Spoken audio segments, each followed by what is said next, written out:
इक़्तिदार आए थे,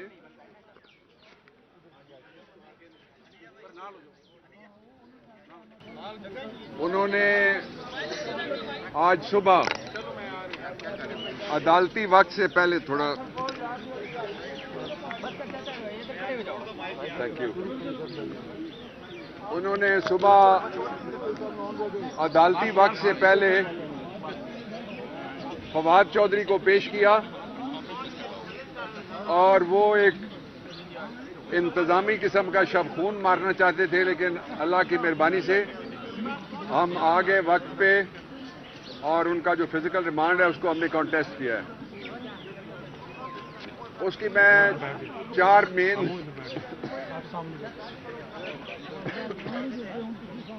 जो अदालती कार्रवाई थी उसकी 4 मेन बातें मैं आपसे शेयर करना चाहता हूं। पहली बात ये थी कि सरकार की तरफ से कहा गया कि इलेक्शन कमीशन की तौहीन हुई है।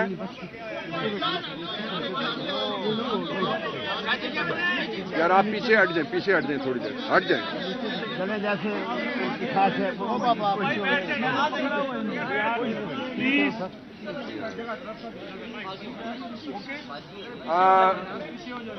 इलेक्शन कमीशन की तौहीन हुई है। मैंने उनको आईन पढ़ के सुनाया और मैंने उनको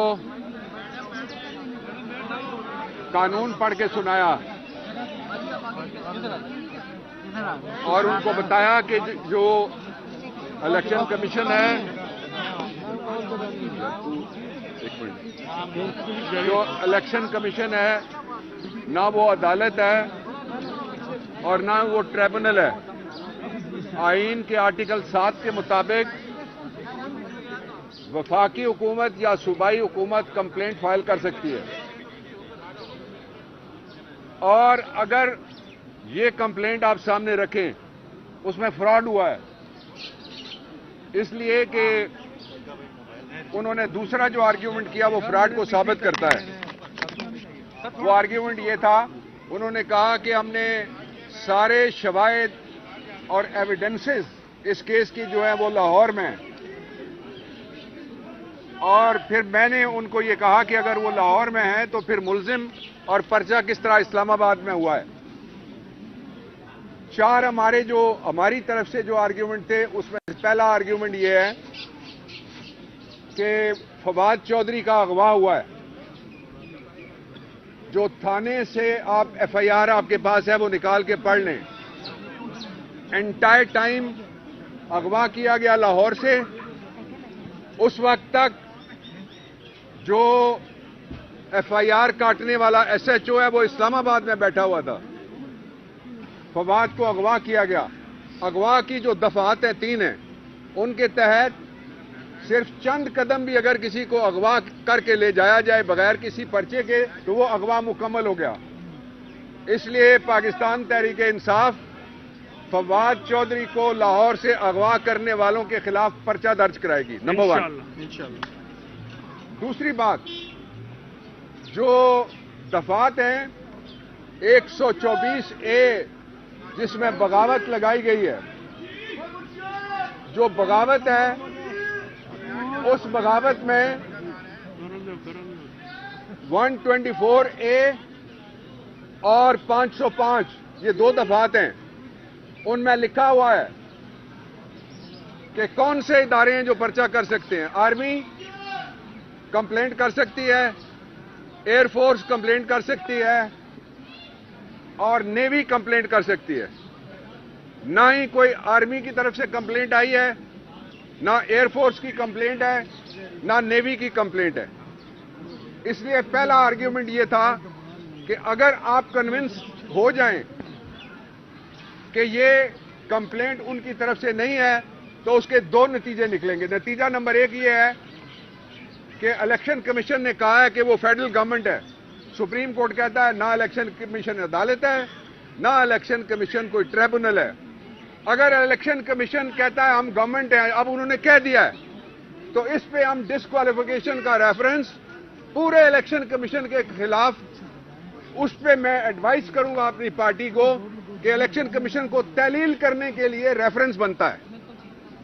इसलिए कि जो काम गवर्नमेंट का है, अगर वो इलेक्शन कमीशन कर रहा है, और वहां बैठा हुआ कौन है? एक साबिक सेक्रेटरी है जो पीछे से पेंशन ले रहा है, यहां से तनख्वाह ले रहा है, और वो वफाकी हुकूमत समझता है अपने आप को जिसने कंप्लेंट फाइल की है। सो ये ऐसी इलीगैलिटी है, गैर कानूनी हरकत है जो इनक्योरेबल है, इसको ठीक नहीं किया जा सकता। ये गलती हो गई है अब।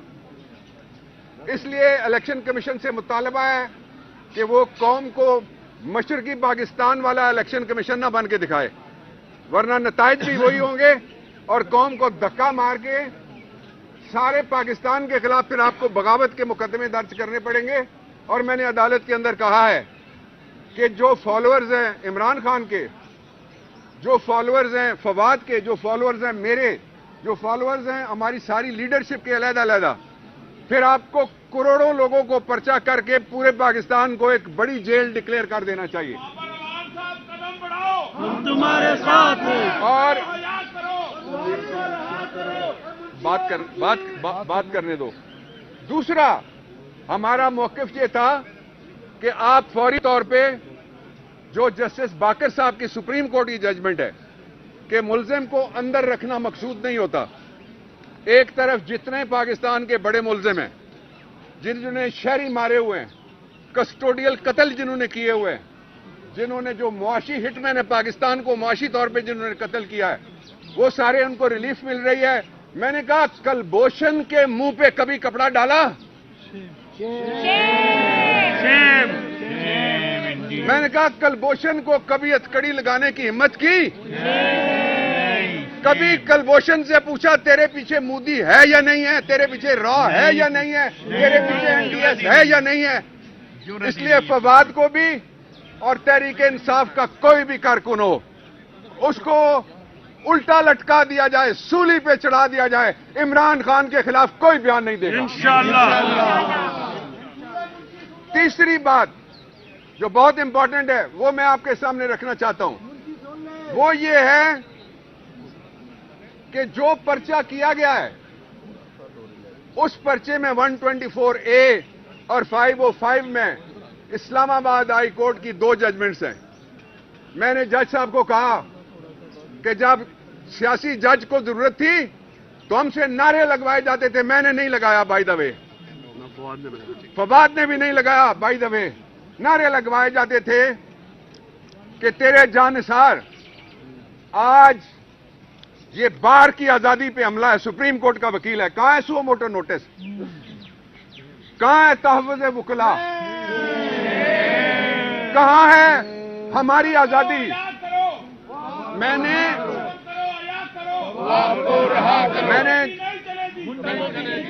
ये भी कहा, मैंने ये भी कहा कि जज साहब मैं आया हूं तो केस चलाया ना, फैसल आएगा तो केस चलेगा, प्रोसिक्यूटर आएगा तो केस चलेगा। अकेले कैसे आपकी आजादी हो सकती है? आप पहले वहां बैठ के केस सुनेंगे, फिर मेरी जगह बहस करेंगे, प्रोसिक्यूटर की जगह जवाब देंगे, वापस जाके फैसला करेंगे। ऐसा नहीं हो सकता। बार नर्सरी है अदलिया की, वकील कत्ल हो रहे हैं। फैसलाबाद में वकील कत्ल हुआ, पिंडी में वकील कत्ल हुआ, पेशावर में हुआ। लतीफ खोसा के बेटे को जो एएससी है, सिर्फ वकील नहीं है, उसके ऊपर गोलियां मारी गई।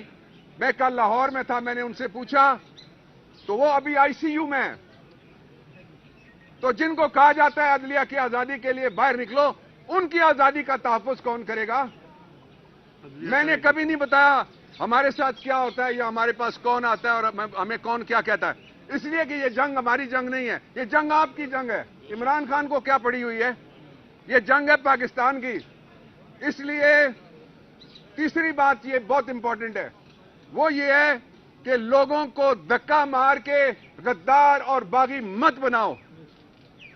पूरे पाकिस्तान को जिस तरह पहले फरमाइशी ड्रोन अटैक के जरिए से पाकिस्तान में बागी पैदा किए गए, अब चंद थानेदार हैं, उनका एक चीफ कार्टून है ऊपर जो बैठा हुआ है, जिसने पूरी दुनिया में हमें बदनाम कर दिया, भिखारी आजम, और उसके साथ चंद लोग हैं जो पाकिस्तान को डिस्टेबलाइज करना चाहते हैं। कल इंडिया 500 बिलियन क्लेम कर रहा था, कह रहा था हम दूसरी तीसरी बड़ी इकोनॉमी है। हम 4 बिलियन से नीचे गिर गए। कहां लेके जाना है पाकिस्तान को? क्या ये कोई डिजाइन है? क्या मुल्क में आईन है कि सुप्रीम कोर्ट के वकील के मुंह पे कपड़ा डालते हो? मैंने कहा ये फवाद है, ये गद्दार नहीं है। वो किसी ने कहा था कि संगो खिश्त मुकैयद हैं और सग आजाद के, जो पत्थर हैं उनके ऊपर पाबंदी है और जो दूसरे हैं सग, वो आजाद हैं। आखिरी बात मैं आपसे ये कहना चाहता हूं कि फवाद चौधरी ने अपनी पार्टी के लिए जो स्टैंड लिया है, उसमें एक स्टैंड मैं आपके सामने पेश करना चाहता हूं। वो ये है, फराज है, ये फवाद का भाई है और इसके सर से अभी तक खून रवा है। और ये बेशुमार बेशुमार ये कस्टोडियल टॉर्चर हुआ है। कस्टडी में लेने के बाद इसको मारा है। और ये उसकी बेगम बैठी हुई है मेरे साथ, उसकी बेटियां आई हुई हैं। तो ये पाकिस्तान में मैसेज दिया जा रहा है, पैगाम दिया जा रहा है कि अगर इज्जत है तो सिर्फ उनकी जो हमसे तनख्वाह लेते हैं उनकी इज्जत है। हम जो तनख्वाह के लिए टैक्स देते हैं, हमारी कोई इज्जत नहीं है। और जो तहफ़्फ़ुज़ है सारे का सारा, वो सरकारी खर्च पे ऊंची दीवारों के पीछे बैठ के साजिशें करने वालों को हासिल है। हम जो सड़क पे होते हैं, अल्लाह के अलावा हम तहफ़्फ़ुज़ किसी से मांगते भी नहीं है। हम रोज आते हैं, रोज बाहर होते हैं, रोज हर तरह के हालात का सामना करते हैं। इसलिए मैं पूरे पाकिस्तान के वकीलों को, बार एसोसिएशन दर्जन से ज्यादा यहां मौजूद है मेरे पीछे, बार काउंसिल के नुमाइंदे भी मेरे पीछे मौजूद हैं। सुप्रीम कोर्ट बार इसको कंडेम कर चुकी है। हम सब मिलके इंशाअल्लाह अज़ीज पाकिस्तान में आईन को आजाद कराएंगे। जिस सरजमीन बेआईन है, मैं नहीं मानता कि मुल्क में कोई आईन है। आईन हो तो दुनिया का मुल्क बताएं जहां लीडर ऑफ द हाउस और लीडर ऑफ द ऑपोजिशन एक ही पार्टी के हों। वो कहता है मैं टिकट मांगूंगा, वो कहता है मैं टिकट दूंगा, वो लोटा बनता है और असेंबली चल रही। ये असेंबली है, 105 ये मजाक भी नहीं है, ये शुगल भी नहीं है। और गवर्नर, 2 गवर्नर आईन तोड़ रहे हैं मुसलसल। जो केस बना था जनरल मुशर्रफ के खिलाफ, वो क्या था? उसने एक सियासी जज हटा दिया, ये केस था। उसने को आईन को यूं नहीं किया, उसको इन्होंने वोट दिए थे सब ने। उसके खिलाफ जज हटाने का केस था। यहां बैठ के गवर्नमेंट कह रही है कोई शक नहीं। जिंदाबाद। सवाल जी लेडी।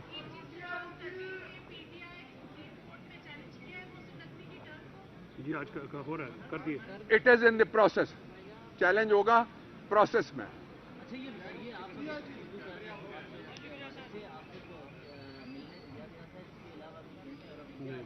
कहीं नहीं मिलने दिया गया। सुन लें, मैं जवाब देता हूं, मुझे कंडक्ट करने दें। आपने सवाल कर लिया। वकीलों को भी नहीं मिलने दिया गया। तहरीरी दरखास्त परसों से अदालत में पड़ी हुई है। मैंने आज दरखास्त परसों से अदालत में पड़ी हुई है। मैंने आज जज साहब से 3 दफा इस्तेदा की है। मैंने कहा जज साहब आईन का आर्टिकल 10A पढ़ें। मैंने साथ कहा जो जर्नैल पकड़ा जाता है वकील के पास आता है, जो जज पकड़ा जाता है वकील के पास आता है, जो जर्नलिस्ट पकड़ा जाता है वकील के पास आता है। मैंने कहा बदमाश भी आता है और शरीफ भी आता है। वो वाला शरीफ नहीं मैं कह रहा, वो भी आता है हमारे पास। आप हमसे मिलने ही नहीं देते। जो मेरा क्लाइंट है, मुझे सुबह 7:30 बजे पता लगता है कि ला रहे हैं फवाद को। मुझे फैसल ने बताया फोन करके। I was on the way from Lahore, यहां आ रहा था और मैं उठ के भागे भागे यहां पे पहुंचता हूं। तो ये अदलिया पे भी मजाक है कि बाकियों के लिए जज बैठे हैं 9 बजे और फवाद के लिए किस वक्त अदालतें खुली। मैं तो समझता हूं कि ये बार की आजादी है, उसके ऊपर हमला है। ये इंसाफ की आजादी के ऊपर हमला है। ये आईन के ऊपर, आईन तो अब ये आईन मुअत्तल है। अगर है तो फिर तकरीर से एटमी रियासत को क्या खतरा हो सकता है? तकरीरें लंदन में बैठे हुए दो जो मफरूर हैं उनसे खौफनाक कोई तकरीर कर सकता है? और हमने कहा क्या है? हम कहते हैं भाई तुम्हें पैसे देते हैं अरबों रुपए। अब जिस पार्टी के सीनियर वाइस प्रेसिडेंट के खिलाफ इलेक्शन कमीशन क्रिमिनल केस में मुद्दई बन गया है, वो इंसाफ कर सकता है? आप बताएं मुझे। वो पार्टी पहले ही बन गया है। पार्टी काम बना है सिविल दावे में नहीं, ऐसी एफआईआर कटवाई है जिसमें जो बगावत है, सेडिशन है और उसमें उम्र कैद है। वो एफआईआर कटवाने के वाला कल मुझे कहे आपके खिलाफ कोई मुद्दई हो और वो कहे मैं आपसे इंसाफ करूंगा, आप मानेंगे? नहीं मानेंगे। डॉक्टर साहब, एक ऐसा सिस्टम कि जिस पर पीटीआई अदम एतमाद का इजहार कर चुकी है, पंजाब की कैबिनेट हो, केयरटेकर सीएम हो या फिर इलेक्शन कमीशन हो, इसमें आप लोग इलेक्शन कैसे लड़ेंगे? हम इलेक्शन ऐसे लड़ेंगे जैसे हमने लड़ा था इलेक्शन ज़िमनी। इलेक्शन हमारा इंशाअल्लाह अज़ीज़ जब भी होगा हम इनका धड़न तख्ता कर देंगे। मैं एक बात, आपने सवाल बड़ा इंपॉर्टेंट किया। इलेक्शन कमीशन की एक साबिक मेंबर को काबीना में केपी में शामिल किया गया है। मतलब क्या निकालते हैं आप बताएं ना, क्या मतलब निकालते हैं?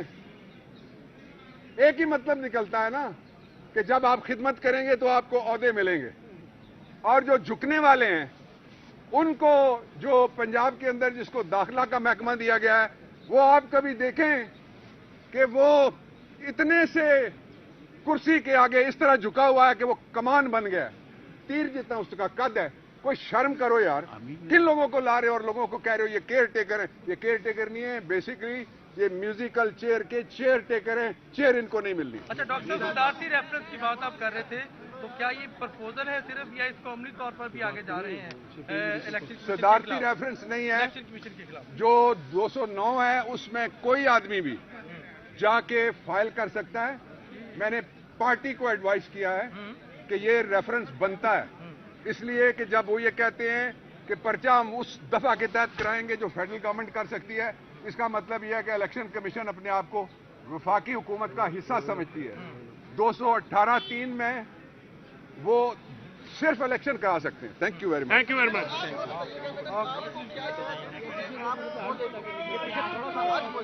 जी बताएं भाई बता दें। होगी ये बात। बताएं पूछें। आप यूट्यूबर हैं?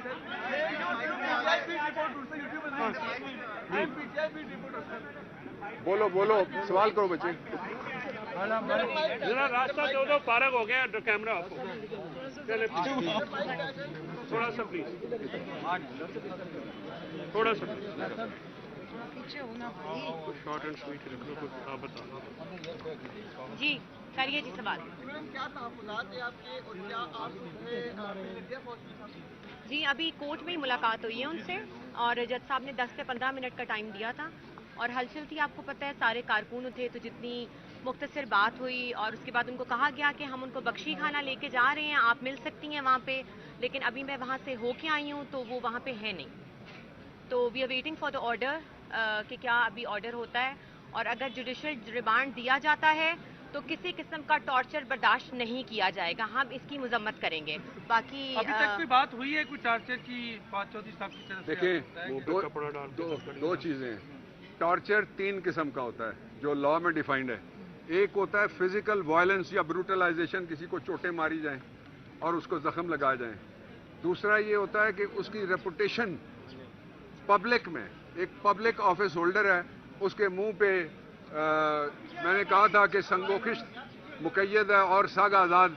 कलभूषण का मुंह पर्दे के बगैर है और फवाद का मुंह पर्दे के साथ किया जा रहा है।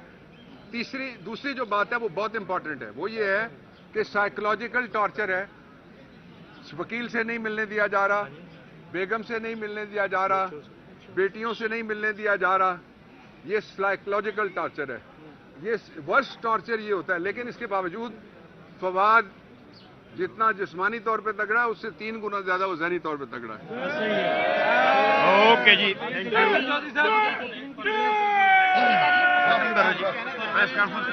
आपके वजीर आला थे साबका, आपकी बहुत ज्यादा वोट से बने, वो कह रहे हैं, हंस के जवाब दे रहे हैं कि उनमें से एक बंदे को तो छित्रोल हो गए और अभी रहते हैं, हुकूमत ना तोड़ दे, क्या समझते हैं वो बयान आपको? देखो निशाना, एक मिनट फैसल, निशाना वो रखो जो जालिम है, तबसरों पे तबसरा नहीं हम करेंगे।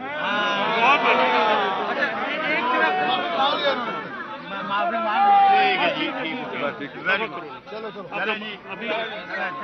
बात मैं ऐड ऑन करना चाहूंगी जी, फिर दोबारा उन पे कपड़ा डालने की कोशिश की गई है, वो कोशिश सब कारकुनों ने नाकाम बनाई है। कपड़ा किसी किस्म का उनको नहीं उनके ऊपर डाला जाएगा। हैंडकफ भी खोलने चाहिए। He is not a terrorist, he is a lawyer of supreme court और senior vice president of biggest party in Pakistan and a former information minister of Pakistan.